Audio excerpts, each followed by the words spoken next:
In a few weeks, everyone across this great nation of ours will be celebrating and giving thanks for all of the blessings in our lives by gathering around the dinner table with family and friends to observe the holiday of Thanksgiving.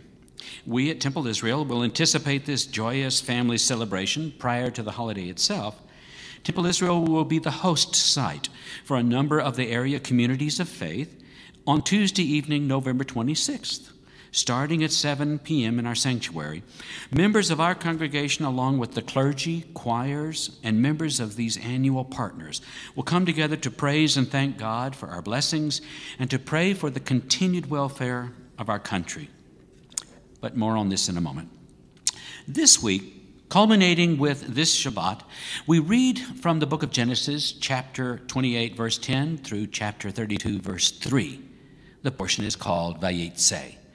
And to get a much more in-depth look into this particular portion, Vayetze, please, I invite you to come to Torah study tomorrow morning at 8:45, in which my colleague, and certainly teaching colleague, Dr. Joe Levy, and I will be teaching Torah study. It's going to be wonderful. So, something to look forward to. I am. Anyway, so I digress. This portion begins with Jacob fleeing his home after deceiving both his blind father Isaac and his mighty hunter brother Esau out of the birthright blessing reserved for the firstborn son. Now, no doubt about it, Jacob was not the most sharing and caring kind of kid. As a matter of fact, up until this moment, Jacob has lived up to the literal meaning of his name in Hebrew, Akev. It means heel. His actions have been nothing short of that. He was all that we think of when we call someone a heel. But with this portion, Jacob begins a transformation in character that will take him on a 14-year journey to eventually become the positive meaning of his name. One can be a heel. One can also lead others to follow safely upon your heels into the future. So, and how does this transformation take place? Well, not just by wishing it to happen. It requires us to pause and reflect on our lives, the good and the bad, and to then start living our lives in such a way that we fill others with blessings. And every so often, when we pause and reflect, we also take time to count the blessings others bring into our lives. When we recognize just how fortunate we've been, how well we have been blessed in life, we discover that we have an opportunity to share the fruit of our blessings with others. And so, in Jewish tradition, we call this act of sharing and giving tzedakah. Well, maybe also tzedakah. Either pronunciation. In Jewish tradition, tzedakah means righteousness and justice.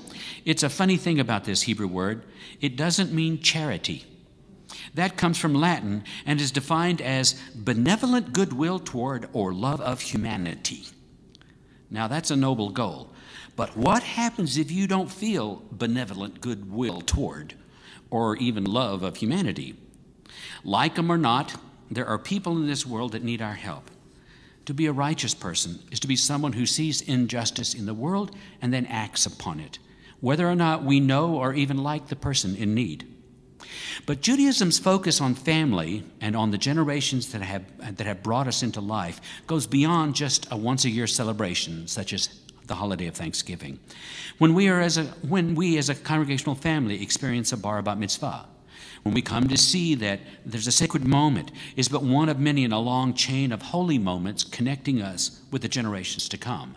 This Shalshet Kabbalah, this chain of tradition, becomes an unbroken chain that links the generations before to the generations to come.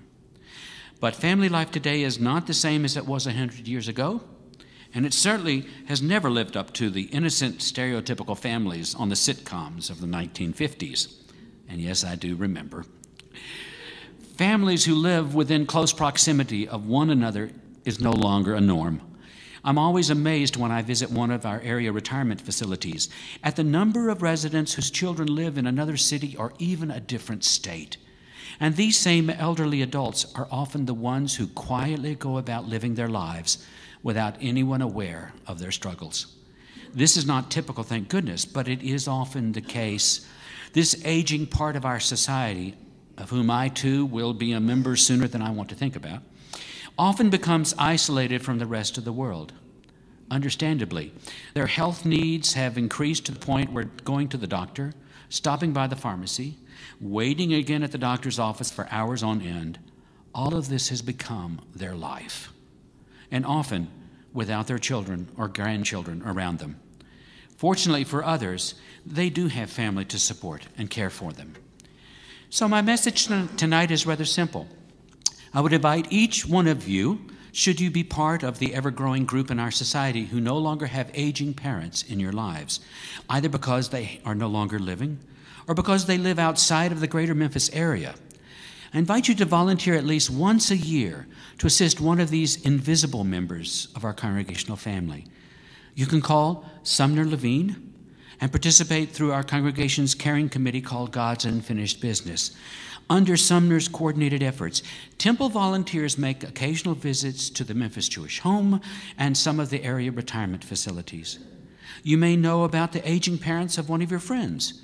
Why not schedule a brief visit with them as well?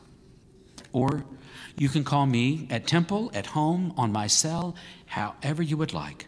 I would love to help you find ways to bring a human touch of concern and warmth into the lives of someone who no longer has family in the area.